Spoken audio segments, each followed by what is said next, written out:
Bonjour. Cette date anniversaire, c'est la reconnaissance officielle par la plus haute instance internationale, l'ONU, de l'économie sociale et solidaire.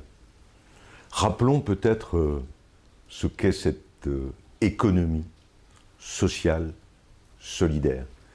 D'abord, c'est l'élément précurseur qu'ont été les mutuelles et les assurances, tout le système d'accompagnement des plus démunis, précurseur aussi de la société de lutte contre le gaspillage, notre société moderne qui jette au lieu de réparer, qui peut mettre à disposition un frigo, une télévision, un ordinateur, beaucoup moins cher, et en même temps éviter de polluer nos décharges, nos centres de traitement avec des outils dont on ne se sert plus, qu'on a jetés. Précurseur aussi dans le domaine de l'insertion, de l'inclusion, comme le dit si bien l'Europe, avec un mélange à la fois d'activité économique, de formation,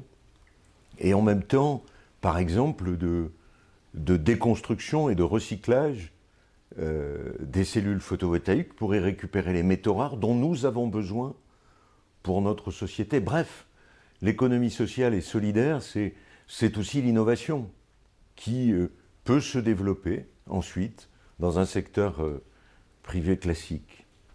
C'est l'intérêt aussi de ce qui se passe sur les pactes alimentaires. La région Nouvelle-Aquitaine a accompagné plus de 262 projets sur les pactes alimentaires locaux qui valorisent à la fois nos produits, qui vont aider aux fonds propres de cette économie et de ces entreprises, aux coopératives.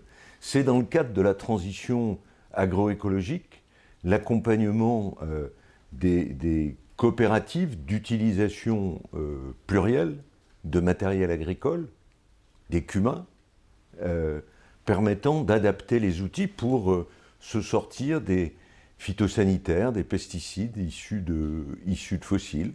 C'est en même temps